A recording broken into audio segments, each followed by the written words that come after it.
ಸೂರಜ್ ರೇವಣ್ಣ ವಿರುದ್ಧದ ಅಸಹಜ ಲೈಂಗಿಕ ದೌರ್ಜನ್ಯ ಆರೋಪಕ್ಕೆ ಸಂಬಂಧಪಟ್ಟ ಹಾಗೆ ತಡರಾತ್ರಿ ಸಂತ್ರಸ್ತನನ್ನ ಬೆಂಗಳೂರಿಗೆ ಕರೆತಂದಿದ್ದಾರೆ ಪೊಲೀಸರು.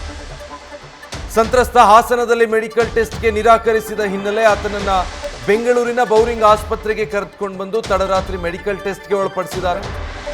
ಬಿಪಿ, ಶುಗರ್, ಇಸಿಜಿ ಮತ್ತೆ ದೇಹದ ಮೇಲೆ ಕಚ್ಚಿದ ಕಲೆಗಳ ಬಗ್ಗೆ ಪರೀಕ್ಷೆ ನಡೆಸಿದ್ದಾರೆ. ಹಾಸನದಲ್ಲೇ ಆತನನ್ನ ಮೆಡಿಕಲ್ ಟೆಸ್ಟ್ಗೆ ಒಳಪಡಿಸೋದಕ್ಕೆ ಮುಂದಾದರೂ ಅದಕ್ಕೆ ಸಂತ್ರಸ್ತ ಒಪ್ಪಿಲ್ಲ. ಹಾಸನದಲ್ಲಿ ನಾನು ಮೆಡಿಕಲ್ ಟೆಸ್ಟ್ಗೆ ಒಳಗಾಗೋದಿಲ್ಲ ಅಂತ ನಿರಾಕರಿಸಿದ್ದಾರೆ. ಈ ಕಾರಣಕ್ಕೆ ರಾತ್ರಿನೇ ಅವರನ್ನ ಬೆಂಗಳೂರಿಗೆ ಕರ್ಕೊಂಡು ಬಂದು ಬೌರಿಂಗ್ ಆಸ್ಪತ್ರೆಯಲ್ಲಿ ಸಂಪೂರ್ಣ ವೈದ್ಯಕೀಯ ತಪಾಸಣೆಗೆ ಒಳಪಡಿಸಿದ್ದಾರೆ. ಸೂರಜ್ ವಿರುದ್ಧ ಆರೋಪ ಮಾಡಿರುವಂತಹ ಸಂತ್ರಸ್ತರನ್ನು ಡೀಟೇಲ್ಸ್ ಕೊಡ್ತಾರೆ ನಮ್ಮ ಪ್ರತಿನಿಧಿ ಶಿವಕುಮಾರ್. ಶಿವು ರಾತ್ರಿ ಕರ್ಕೊಂಡ್ಬಂದು ಮೆಡಿಕಲ್ ಟೆಸ್ಟಿಗೆ ಒಳಪಡಿಸಿದ್ದಾರೆ. ಮತ್ತೊಂದು ಕಡೆ ಸೂರಜ್ ರೇವಣ್ಣರನ್ನ ಕೂಡ ವಿಚಾರಿಸಿದ್ದಾರೆ ರಾತ್ರಿ ಕರ್ಕೊಂಡು ಹೋಗಿ ಪೊಲೀಸರು. ಏನೆಲ್ಲ ಬೆಳವಣಿಗೆಗಳಾಗಿದೆ?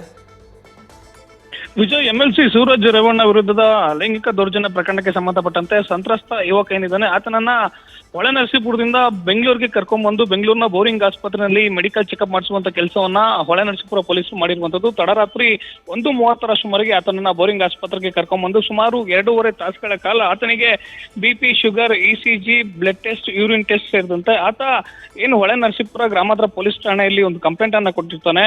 ಅಸಹಜ ಲೈಂಗಿಕ ದೌರ್ಜನ್ಯ ಪ್ರಕರಣ, ಅದಕ್ಕೆ ಸಂಬಂಧಪಟ್ಟಂತೆ ಕೆಲವೊಂದಷ್ಟು ಮೆಡಿಕಲ್ ಟೆಸ್ಟ್ ಗಳನ್ನ ಮಾಡುವಂತ ಕೆಲಸವನ್ನ ಬೌರಿಂಗ್ ಆಸ್ಪತ್ರೆಯ ವೈದ್ಯರು ಮಾಡಿರುವಂತದ್ದು. ಜೊತೆಗೆ ಪ್ರಕರಣಕ್ಕೆ ಸಂಬಂಧಪಟ್ಟಂತೆ ಮೆಡಿಕಲ್ ರಿಪೋರ್ಟ್ ಈಗ ಆಲ್ರೆಡಿ ಹೊಳೆನರಸೀಪುರ ಗ್ರಾಮಾಂತರ ಪೊಲೀಸರ ಕೈಗೆ ಸೇರಿರುವಂತದ್ದು. ಅಂದ್ರೆ ಸಂತ್ರಸ್ತ ಯುವಕ ಪ್ರಕರಣಕ್ಕೆ ಸಂಬಂಧಪಟ್ಟಂತೆ ಅಲ್ಲಿ ಹೊಳೆನರಸೀಪುರ ಹಾಗೂ ಹಾಸನದಲ್ಲಿ ತನಗೆ ಮೆಡಿಕಲ್ ಟೆಸ್ಟ್ ಮಾಡಬಾರ್ದು ಅಂತೇಳಿ ಆತ ಹೇಳಿದ ಹಿನ್ನೆಲೆಯಲ್ಲಿ ಸಂತ್ರಸ್ತ ವ್ಯಕ್ತಿ ಮಾಡಿದಂತ ಮನವಿ ಮೇರೆಗೆ ಆತನನ್ನ ಬೌರಿಂಗ್ ಆಸ್ಪತ್ರೆಗೆ ಕರ್ಕೊಂಡ್ಬಂದು ಆತನಿಗೆ ಮೆಡಿಕಲ್ ಚೆಕಪ್ ಮಾಡಿಸುವಂತ ಕೆಲಸವನ್ನ ಪೊಲೀಸರು ಮಾಡಿರುವಂತದ್ದು. ಸದ್ಯ ಮೆಡಿಕಲ್ ರಿಪೋರ್ಟ್ ಈಗ ಆಲ್ರೆಡಿ ಪೊಲೀಸರ ಕೈ ಸೇರಿರೋದ್ರ ಹಿನ್ನೆಲೆಯಲ್ಲಿ ಪ್ರಕರಣದಲ್ಲಿ ಟೆಕ್ನಿಕಲ್, ಡಿಜಿಟಲ್ ಜೊತೆಗೆ ಆತ ಕಂಪ್ಲೇಂಟ್ ನಲ್ಲಿ ಉಲ್ಲೇಖ ಮಾಡಿದಂತೆ ಜೂನ್ 16ನೇ ತಾರೀಕು ಆತನ ಮೇಲೆ ಏನು ಅಸಹಜ ಲೈಂಗಿಕ ದೌರ್ಜನ್ಯ ಪ್ರಕರಣ ದಾಖಲಾಗಿದೆ ಅದಕ್ಕೆ ಸಂಬಂಧಪಟ್ಟಂತೆ ಟೆಕ್ನಿಕಲ್, ಡಿಜಿಟಲ್ ಎವಿಡೆನ್ಸ್ ಗಳನ್ನು ಕಲೆಕ್ಟ್ ಮಾಡಿದ್ರೆ, ಜೊತೆಗೆ ಸಂತ್ರಸ್ತ ಯುವಕ ಹಾಗೂ ಆರೋಪಿತ ಸ್ಥಾನದಲ್ಲಿರುವಂತಹ ಸೂರಜ್ ರೇವಣ್ಣ ಇದ್ದಾರೆ ಅವರ ಟವರ್ ಡಂಪ್ ಅನ್ನು ಕೂಡ ಕಲೆಕ್ಟ್ ಮಾಡುವಂತ ಕೆಲಸ ಈಗ ಆಲ್ರೆಡಿ ಪೊಲೀಸರು ಮಾಡಿರುವಂತದ್ದು. ವೈದ್ಯಕೀಯ ರಿಪೋರ್ಟ್ ನಲ್ಲಿ ಆತ ಕೊಟ್ಟಂತ ದೂರಿನ ಅನ್ವಯವಾಗಿ ಏನಾದರೂ ಸಾಬೀತಾದ್ರೆ ಯಾವುದೇ ಕ್ಷಣದಲ್ಲಾದ್ರೂ ಸೂರಜ್ ರೇವಣ್ಣ ಅರೆಸ್ಟ್ ಆಗುವಂತ ಸಾಧ್ಯತೆಗಳು ಹೆಚ್ಚಾಗಿರುವಂತದ್ದು. ವಿಜಯ್,